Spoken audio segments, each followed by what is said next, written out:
saludo con el amor de Dios y la gracia de nuestro Señor Jesucristo.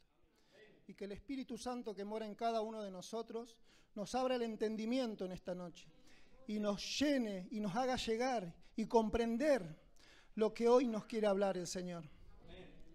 Amén.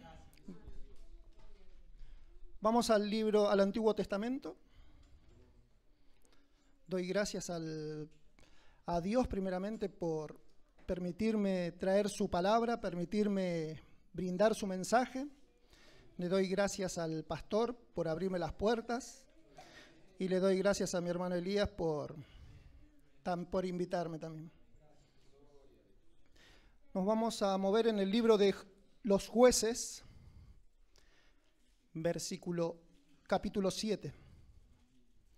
Estamos en una época difícil de Israel, en una época difícil, una etapa oscura se le llama, antes de que llegue la etapa de oro, que es la de los reyes, ¿no? En esta etapa el pueblo ya había sido libertado, y el último libertador, el que lo hizo entrar a la tierra prometida por el poder de Dios, Josué, ya había muerto. Dice que en este tiempo no había ni rey, en ese tiempo, y cada cual hacía lo que bien le parecía. Es muy parecido a estos tiempos también. En estos tiempos hay reyes, nosotros nos regimos por un presidente, o en la iglesia por un pastor, y nos ministra la palabra, pero hay personas dentro de la iglesia también que hacen lo que bien le parece. La vida es cíclica, es como una rueda, todo va, pero todo vuelve a pasar. Aquello que fue, es hoy, dice la palabra. Y lo que será, ya es, ya pasó. La vida es una rueda, cíclica, todo vuelve a pasar. Y estos eran tiempos donde el pueblo hacía lo que quería. Pero en la misericordia de Dios, Dios le levantaba a un juez y los libertaba. Pero fácil se olvidaba. Y vuelvo a repetir, es cíclica la vida, porque cuántas personas dentro de la iglesia vienen y buscan del Señor y el Señor les responde en su misericordia. Y se olvidan fácilmente de lo que hizo el Señor en su vida. Me incluyo. He pasado también por eso. Todos habremos pasado. Yo le voy a hablar de Gedeón, pero hay una pregunta que en el capítulo 6, yo se las voy a comparar. En el versículo 13 dice, y Gedeón le respondió, Señor mío, si Jehová está con nosotros, ¿por qué nos ha sobrevenido todo esto? Todas las angustias, todos los problemas. ¿Y cuántas veces nosotros nos hemos hecho esa pregunta? Cuando empezamos a pasar tormentas, dificultades, que todos las tenemos en nuestra vida. Y le decimos, ¿por qué nos sobreviene este problema? Le decimos al Señor a veces. ¿Cuántos de nosotros le habremos hecho esa pregunta? Aún estando en el camino y conociendo y sabiendo que vamos a tener dificultades, pero como personas viene a nuestra mente esa pregunta siempre. ¿Por qué? Y el Señor tiene un propósito con cada uno de nosotros. El Señor tiene un propósito con tu vida. Le voy a compartir capítulo 7, versículo 16. Dice así la palabra de Dios. Y repartiendo los 300 hombres en 3 escuadrones, dio a todos ellos trompetas en sus manos y cántaros vacíos con teas ardiendo dentro de los cántaros. Y le dijo, miradme a mí y haced como yo. He aquí que cuando yo llegué al extremo del campamento, haréis vosotros como hago yo. Yo tocaré la trompeta y todos los que estarán conmigo, y vosotros tocaréis entonces las trompetas alrededor de todo el campamento y diréis, por Jehová y por Gedeón. Llegaron pues Gedeón y los 100 hombres que llevaba consigo al extremo del campamento al principio de la guardia de la medianoche, cuando acababan de renovar las centinelas y tocaron las trompetas y quebraron los cántaros que llevaban en sus manos. Y los 3 escuadrones tocaron las trompetas y quebrando los cántaros tomaron en la mano izquierda la tea y en la derecha las trompetas con que tocaban y gritaron: por la espada de Jehová y de Gedeón. Hasta ahí nomás la palabra. Gracias, Señor, por tu palabra, Señor. Te pido que seas tú, Padre amado, hablando a través de mí. Úsame como tu instrumento, Padre amado. Te pido que cada palabra que salga de mi boca sea guiada por tu Espíritu Santo, Señor. Y que impacte, Padre amado, tu palabra en cada corazón. Oramos en el nombre de Cristo Jesús. Amén. Yo le puse por título Rompernos para Él. Históricamente, en las Escrituras, ¿por qué acá nos marca y nos deja una gran batalla, una gran victoria del pueblo de Israel? Una de las mayores victorias, porque peleó con 300 hombres contra el ejército de Madián, que estaba erguido como la arena, como langostas, dice. Era grandísimo. Y Dios lo fue achicando hasta llegar a 300 hombres. Ellos eran un ejército, había formado Gedeón un ejército de 32.000 personas. Pero Dios dijo: no sea cosa que se glorifique el hombre, que se glorifique Israel. Porque así es el hombre, pasa algo y se glorifica a él. Y se exalta el hombre y se olvida de exaltar a Dios. Porque la obra es de Dios, la iglesia es de Dios, el pueblo es de Dios. Nosotros somos de Él y le pertenecemos a Él. Y por su misericordia, hoy estamos acá. El otro punto que veo es que veo 3 cosas que son muy importantes: la entrega, el orden y la acción. Y cuando coordinamos esas 3 cosas, la victoria va a estar. Acá el pueblo de Israel tuvo una gran victoria. Eran los madianitas, descendientes de los hijos de Abraham, que tuvo con Cetura. Y la promesa estaba hecha sobre Isaac, pero todos los hijos que se le levantaron, que tuvo, fueron en contra del pueblo de Israel y se levantaron. Y ahí estaban los madianitas, erguidos como la arena del mar, dice las Escrituras, como langostas. Y cada vez que ellos producían los alimentos, cada vez que ellos venían a la cosecha, la época de la siega, bajaban los madianitas y arrasaban con todo el pueblo y se llevaban, destruían. Así hace Satanás con nosotros también cuando nos descuidamos. Cuando nos descuidamos, Él entra en nuestras vidas y se lleva y destruye, se lleva todo lo que tenemos y nos deja ahí tecleando. Lo otro que veo es una tipología. Gedeón con Jesucristo y el pueblo de Israel con lo que hoy somos nosotros. Y veo también un paralelismo, porque la entrega de Gedeón la hizo Jesucristo. Jesucristo dio todo por nosotros y Gedeón dio todo por salvar a su pueblo, ayudado por Dios, porque solo con nuestras fuerzas no podemos hacer nada.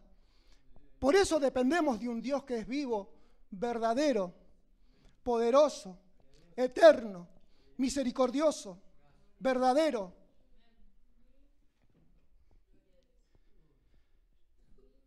Y el paralelismo con nosotros es que podemos vencer teniendo al Señor, luchando con Él, pero no ayudándole, sino que Él luche por nosotros, porque no es con espada, sino con su Santo Espíritu, dice las Escrituras. Debemos luchar no debemos bajar los brazos, pero Él gana nuestras batallas. Solo Él. Y Él va delante de nosotros.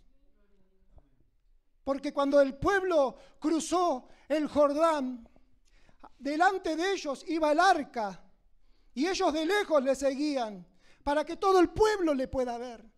Pero iba el arca de Dios adelante. Y delante de nosotros va Jesús. Porque Él lo dio todo en la cruz del Calvario. Él fue el que estuvo colgado en ese madero, sufriendo por mis pecados y por sus pecados. No estuvo ni usted ni yo colgado ahí. No sufrimos lo que Él sufrió. Solo Él, puestos los ojos en Él. Y ese es el gran paralelismo. Y ese es el mensaje que encierra esta palabra. Lo primero que veo también es que le dio la trompeta, que le dio un cántaro vacío y la tea. La tea es la antorcha de fuego. Y así cuando nosotros llegamos, la trompeta significa el mensaje. El cántaro vacío es nosotros, como vasos vacíos, limpios nos dio el Señor. Y la tea ardiendo es el simbolismo del Espíritu Santo. Y cuando nosotros recibimos el mensaje, hizo ese efecto en nosotros. La palabra de Dios es la que hace el efecto. No nosotros cuando llevamos el mensaje, no, yo lo gané. No, la palabra de Dios. Porque la palabra de Dios es viva y eficaz y más cortante que espada de 2 filos y penetra. Y discierne los pensamientos del corazón. La palabra de Dios. ¿Quién conocerá el espíritu del hombre? El espíritu de Dios. Él nos conoce mejor que nadie. Ni aún nosotros conocemos lo que tenemos en nuestro corazón, aún en las cosas más profundas. Engañoso y perverso en nuestro corazón, dice Jeremías. Engañoso y perverso. Pero también del corazón mana la vida. Gracias, Señor. Que saque ese corazón de piedra que tenemos y que nos transforme y que cree en nosotros ese corazón de carne acorde a Él. Que nos siga moldeando como es Él. Que me siga moldeando como es Él. Que me siga formando porque cada día me tengo que formar y ir formándome para agradarle. Para que el día de que Él venga nos encuentre transformados y renovados por su palabra. Porque si no escudriñamos las Escrituras, si no leemos las Escrituras, ¿qué transformación vamos a tener? ¿De dónde vamos a sacar el entendimiento, el conocimiento? Y eso viene por leer su palabra. No es mi palabra, es la palabra de Dios. Fue escrita por hombres, sí, pero fue inspirada por el Espíritu Santo. Y nos dio, cuando recibimos esa palabra, nos dio un cántaro vacío, nos limpió. Somos vasos de barro. ¿Por qué no nos hizo de vasos de oro? Para que no tengamos luz propia. Porque nosotros brillamos por el Espíritu Santo. Nosotros brillamos cuando Él se glorifica en nosotros. Y hacemos lo que Él quiere que haga. Y hacemos lo que Él quiere que hagamos para Él. Porque todo lo que hacemos es para su gloria, no para mi gloria, no para su gloria.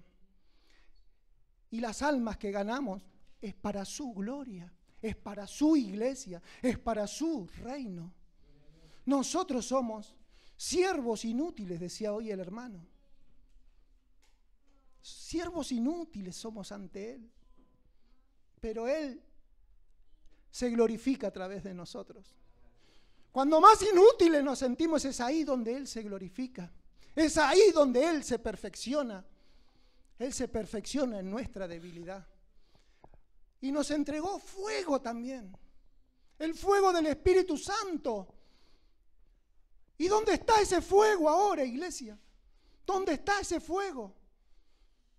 Se fue tapando. ¿Qué lo tapó? El orgullo, el amor propio, la vanagloria. Es ese cascarón que fue tapando y fue apagando el fuego del Espíritu Santo. Y eso es lo que el Señor está hablando, lo que nos viene hablando. El primer punto para desarrollar es la entrega. Y repartiendo los 300 hombres en 3 escuadrones, dio a todos ellos trompetas en sus manos. Cuando nosotros llegamos al Señor, Él nos dio su palabra. Y esa es la trompeta. Y esa es su palabra. Y la importancia del mensaje, la importancia de la palabra. Qué importante es la palabra, porque nosotros hoy somos hijos de Dios porque alguien nos trajo ese mensaje. Alguien nos trajo esa palabra, nos habló de Él, de aquel que murió por mí y por vos. Y ese es el mensaje, la importancia de ese mensaje. ¿Y cómo hago para que ese mensaje funcione? Estaba Cornelio y Pedro. Así funciona el mensaje.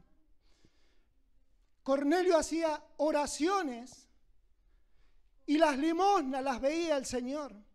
No piense que tus oraciones no las ve el Señor. El Señor lo ve todo.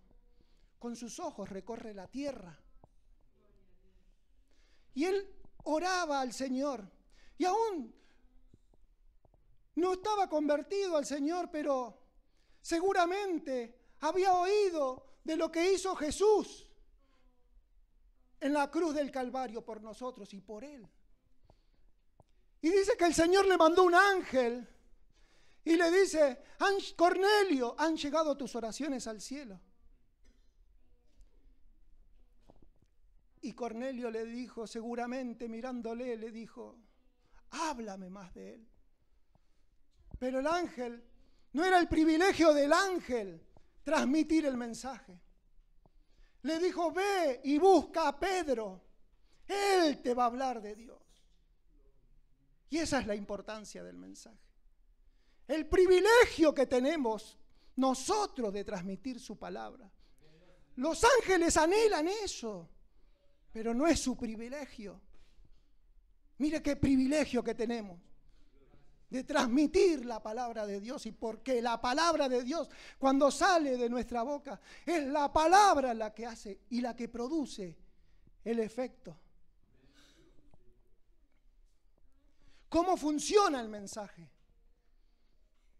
Estaba Jesús en el pozo de Jacob y llegó a la sexta hora, la samaritana. Y le dijo Jesús: si bebieres de mi agua, correrán ríos de agua viva. Y la samaritana, la mujer samaritana, se descubrió y se desnudó ante él. No de ropa, sino derramó su corazón. Le entregó todo a él y le dijo: 5 maridos tuve. Y Jesús le dijo: bien has dicho. Ella se descubrió toda delante del Señor. Fue a los pies del Señor. Y ella derramó su corazón. Y hoy el Señor te está hablando y te está diciendo: si tienes algo para entregarme, es a los pies de Jesús. Es a los pies de Él que tenés que derramar tu corazón y dejarle todas tus cargas. Es ahí donde nos vamos a descubrir. Es eso y es así como funciona el mensaje.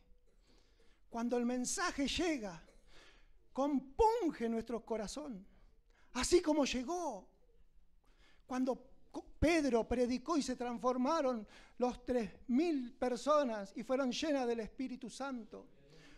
Porque la palabra de Dios entró en su corazón.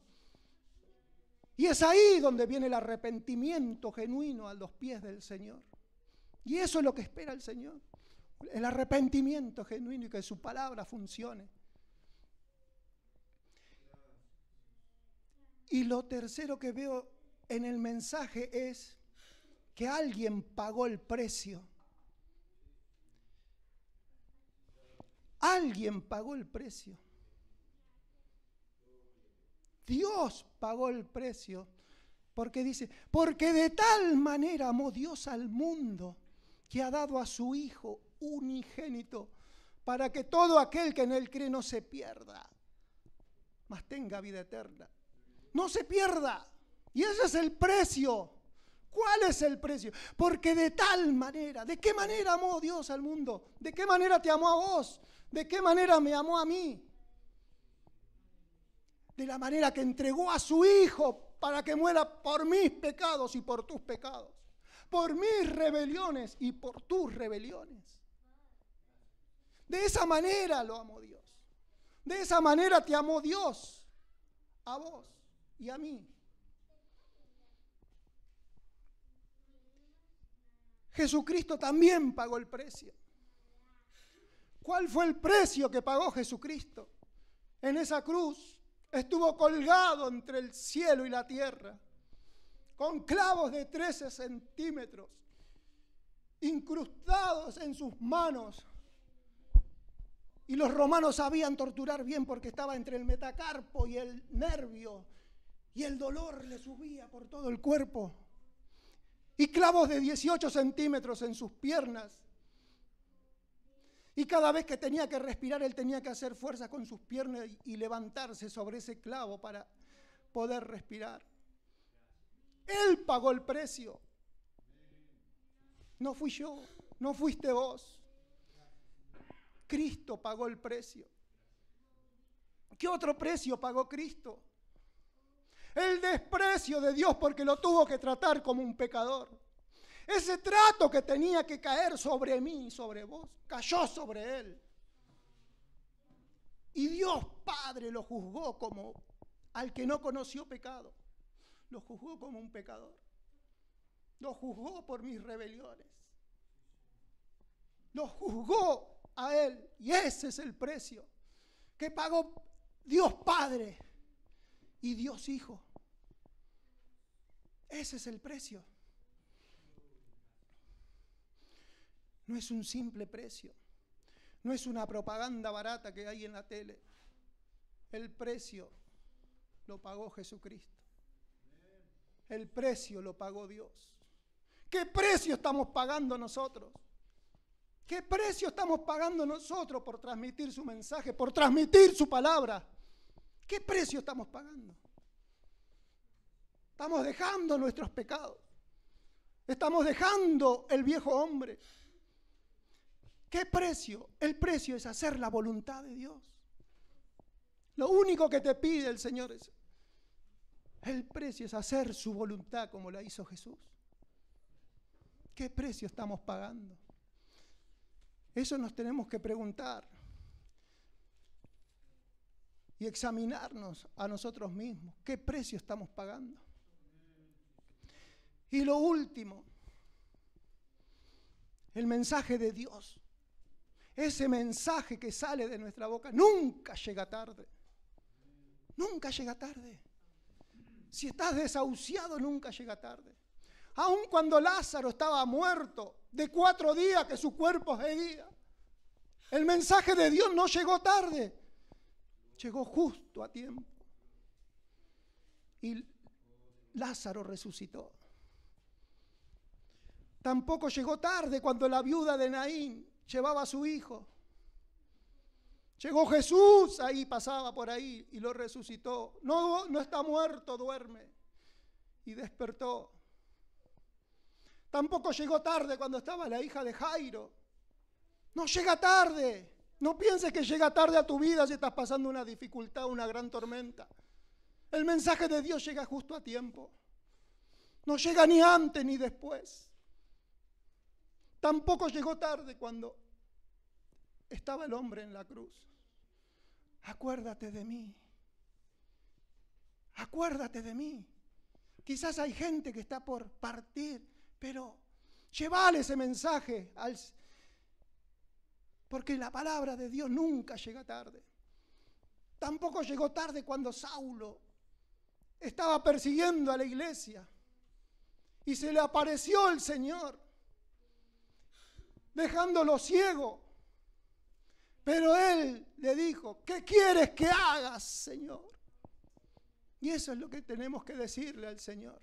¿Qué quieres que hagas, Señor? Siervo inútil soy. ¿Qué quieres que haga? Padre, para llevar tu palabra. Mire la importancia del mensaje. Mire la importancia de la trompeta, del mensaje, de la palabra de Dios.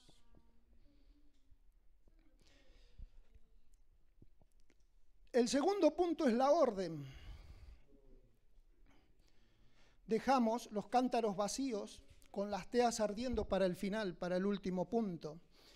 Y les dijo, versículo 17, miradme a mí y haced como hago yo. He aquí que cuando yo llegue al extremo del campamento haréis vosotros como hago yo.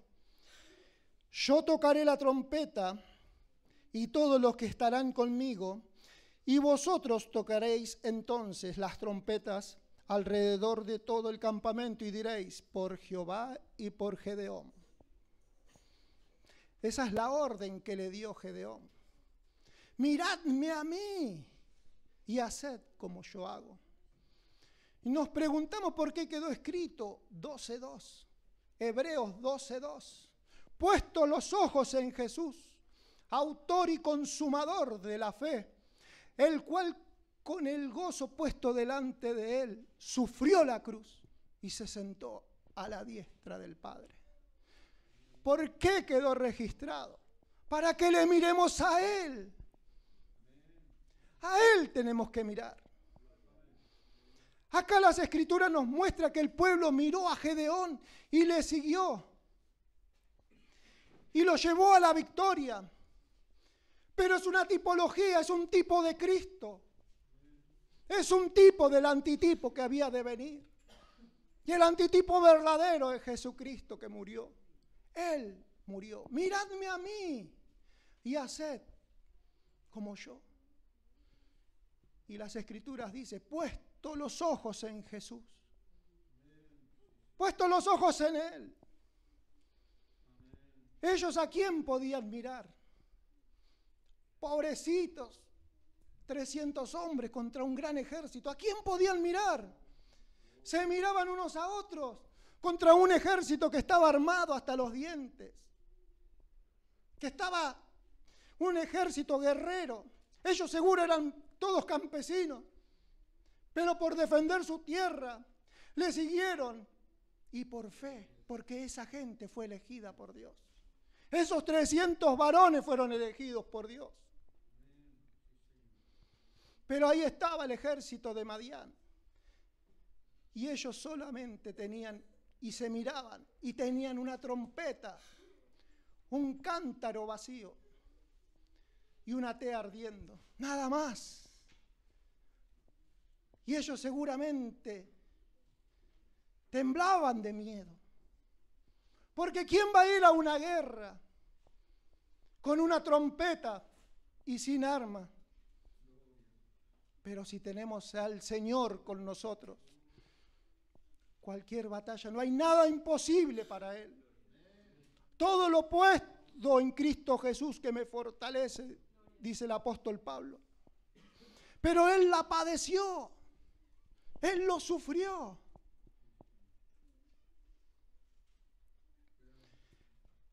Y nosotros tenemos las Escrituras, nos dejó a nosotros. Hoy nosotros tenemos las Escrituras, pero es un libro más si está cerrado. Es un libro que no tiene valor si está cerrado en nuestro escritorio. Pero esa palabra, ese libro, Este libro precioso toma valor cuando lo abrimos. Toma valor cuando leemos las Escrituras. Y la palabra se hace viva en nosotros. Es ahí donde toma valor las Escrituras.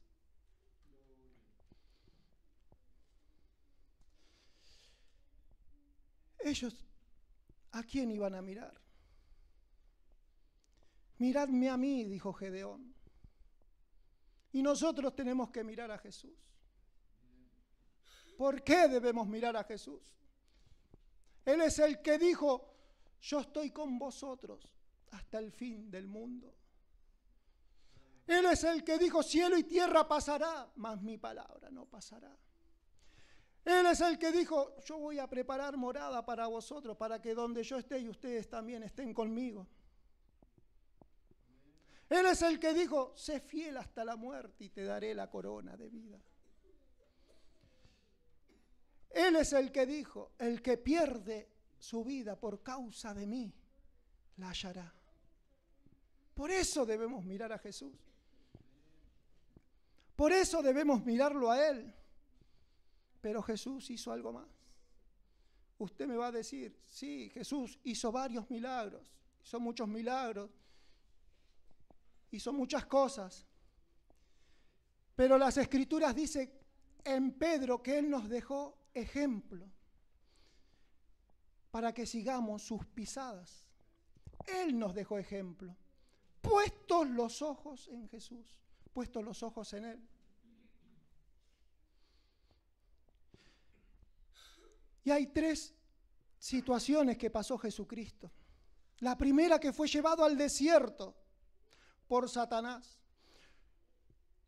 Después de haber ayunado 40 días y 40 noches, tuvo hambre. Y ahí demuestra que Él era humano como vos y como yo. Él la padeció como hombre, era 100% Dios, 100% hombre. Y Él lo que pasó, Él no podía ser tentado como Dios, pero Él fue tentado en su humanidad. En su humanidad.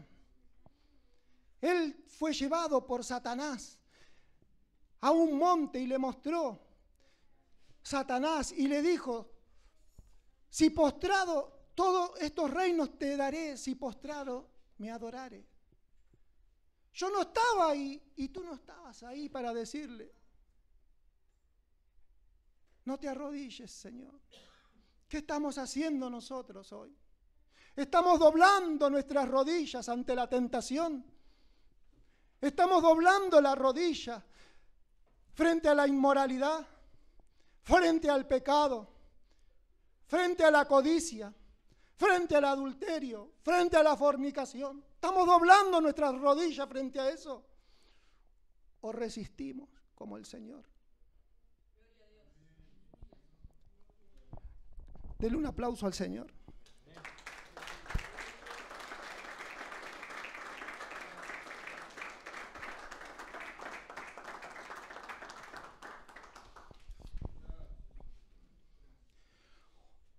Otra cosa que yo veo es que pasó Jesús fue lo que pasó en Getsemaní.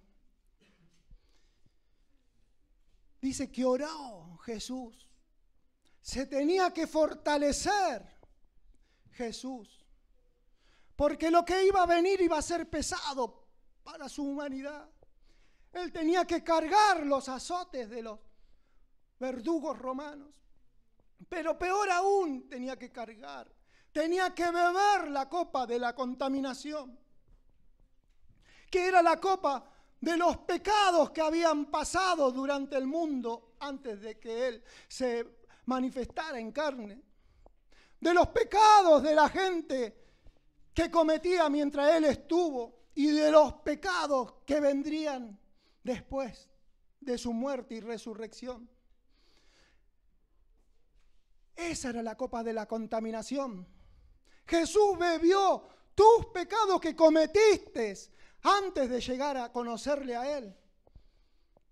Él bebió los pecados que cometimos cuando le conocimos a Él y estuvimos en su camino y estamos en su camino. y Él bebió la copa de la contaminación. Mire qué misericordioso que es Jesús de los pecados que vamos a cometer. Ya nos perdonó. Pero eso no nos da derecho, la gracia, a pecar libremente, a tener licencia para pecar. No. ¿Pecaremos para que sobreabunde la gracia? De ninguna manera, dijo Pablo. De ninguna manera, dice Jesús. Ciertamente, Él llevó nuestros dolores. Ciertamente Él llevó nuestras enfermedades, sufrió nuestros dolores. Y nosotros le tuvimos por azotado, por herido de Dios. Mas Él fue herido por nuestras rebeliones, molido por nuestros pecados. Y el castigo de nuestra paz fue sobre Él, y por su llaga fuimos nosotros curados. Ese es el precio que pagó Jesús. Y ese es el precio que sabía que iba a pasar, que iba a beber. Eso significa Getsemaní. Y lo otro, que fue al juicio ante Pilato y no se defendió. No abrió su boca. Como cordero fue llevado al matadero. Él mudeció, no abrió su boca. Jesús no se defendió, no dijo nada. Usted me dirá, sí, pero era Jesús. Era el Hijo de Dios. Era Dios. No. Porque Esteban, un hombre de carne y de hueso, y hueso como yo, como vos, que tenía errores como vos y como yo, cuando iba a ser apedreado dijo: Padre, perdónalos, porque no saben lo que hacen. Así, no se defendió. No nos tenemos que defender nosotros de las injusticias que sufrimos en este mundo, porque tenemos quien pelee. Abogado tenemos. Jesucristo es nuestro defensor, es nuestro abogado.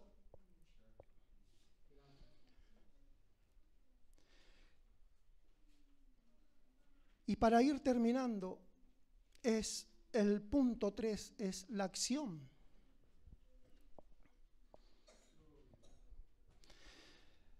Llegaron pues Gedeón y los 100 hombres que llevaban consigo al extremo del campamento, al principio de la guardia de la medianoche, cuando acababa de renovar las centinelas, y tocaron las trompetas y quebraron los cántaros que llevaban en sus manos.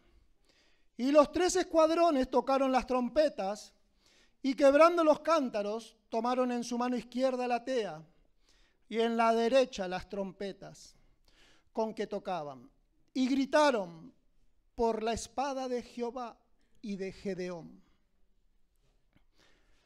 Ahí vemos y volvemos a los cántaros vacíos y la tea. Hay una gran verdad. El ejército era grande contra el que iban a pelear ellos. Ellos solamente tenían la trompeta, la tea y el cántaro vacío. Pero ellos confiaron en Gedeón. Ellos confiaron en él, y al explotar las teas hicieron como un estruendo, y el ejército madianita se empezó a matar entre ellos y huyeron, y la victoria vino de la mano de Jehová. La victoria vino de la mano de Dios. Ellos confiaron en él. ¿Estamos confiando nosotros en él? ¿Estamos confiando nosotros en el Señor? ¿Estamos depositando nosotros todas nuestras tribulaciones, todos nuestros dolores en él? Él quiere que te quiebres. El Señor quiere que derrames tu corazón ante él. Y es ahí donde te vas a quebrar. Estaba Jacob, que veía que su hermano Esaú venía a matarlo. Y fue en esa noche donde Jacob se quebró. Luchó con el ángel de Jehová en Peniel. Y fue ahí donde se quebró. Fue ahí donde vio al Señor. Fue ahí donde se descubrió. ¿Por qué? Porque vio la muerte. Y nosotros quizás a veces estamos esperando ver la muerte, tenerla en nuestras manos para quebrarnos. Porque somos duros y no nos quebrantamos antes de que venga el quebranto del Señor. Porque el Señor te va a quebrantar si tú no te derramas ante Él. Y yo te lo puedo asegurar que es mejor que uno se derrame ante el Señor a que venga el quebrantamiento de Él. Nosotros nos tenemos que quebrar ante Él, porque si no el Señor te va a quebrantar. Si no el Señor te va a quebrantar el corazón. Y Él quiere que te quebrante. Él quiere quebrar tu corazón.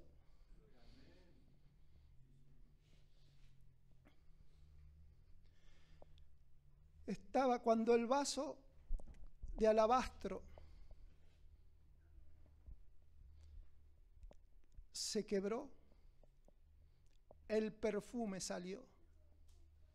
La casa se inundó. Es ahí. Cuando el perfume se quebró, era de gran precio ese vaso de alabastro.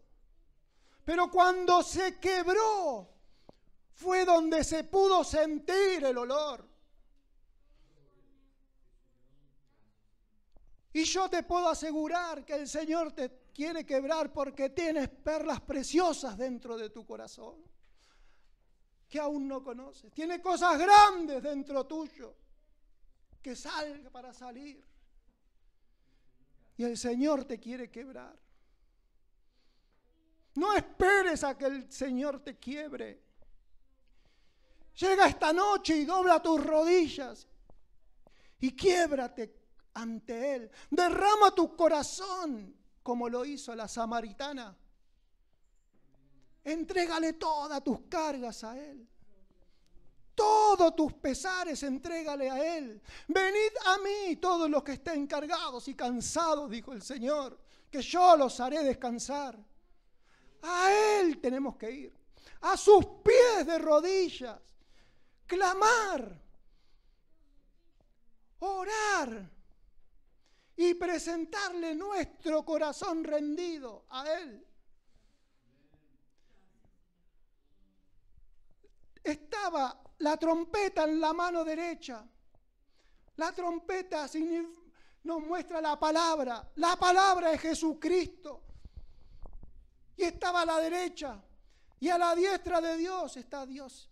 Está Jesucristo. Y en la mano derecha tenía la trompeta. Y en su mano izquierda, por fin podía tener el fuego. Porque se había quebrado el vaso. Y tenía el fuego del Espíritu Santo. Y es ahí donde nosotros vamos a tener poder. Porque cuántas veces salimos a las calles a evangelizar o a predicar la palabra de Dios y no produce efecto. Porque solamente vamos con la palabra. Llevamos la palabra. Y el fuego del Espíritu Santo está tapado con el cascarón de nuestra injusticia, con el cascarón de nuestra justicia propia, con el cascarón de nuestras rebeliones, de nuestros pecados. Y el Señor quiere que rompamos eso para que por fin podamos hablar su palabra con autoridad. Porque cuando tuvieron en una mano la trompeta y en la otra la tea, fue ahí donde hizo efecto, donde le dio la victoria. Y es ahí donde donde la palabra de Dios va a hacer efecto. Cuando prediquemos, la palabra salga de nuestra boca, pero llena del Espíritu Santo. Llena del fuego del Espíritu Santo, es ahí donde la palabra va a actuar, va a penetrar los corazones y va a transformar. La palabra de Dios toma ese efecto y ese poder cuando sale, cuando en nuestras manos tenemos la palabra de Dios y el fuego del Espíritu Santo. Porque el que hace la obra es el Espíritu Santo, no nosotros. Porque el que hace la obra es el fuego y es su palabra. Es la palabra de Dios la que tiene fuego, la que hace el efecto. Pero siempre acompañada con el fuego sagrado del Espíritu Santo. Aviva la llama que hay en tu corazón. Rompe ese cascarón, dice el Señor. Se levantarán en tu casa quizás porque estás siguiendo el Evangelio. Así como se levantó Judas y dijo, podíamos haberla vendido por mucha plata. Y en tu casa se levantarán y te van a decir, ¿para qué vas a la iglesia? ¿Para qué predicas el Evangelio? Se burlarán de vos. Pero Jesús dijo, esto va a quedar escrito para que tengan memoria de ella. No se olvidan de esa mujer que rompió el vaso de alabastro. Y cuando nosotros nos rompamos, cuando nosotros quebremos ese cascarón, el Señor, te lo puedo asegurar que no se va a olvidar de vos. Gracias, Señor. Gracias, Señor, por tu palabra, Señor. Gracias por tu mensaje, Señor.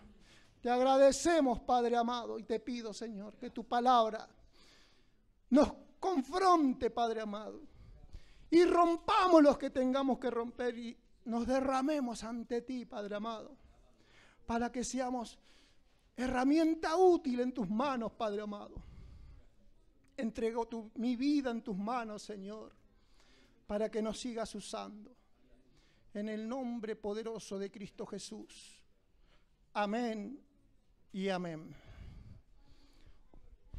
Gracias.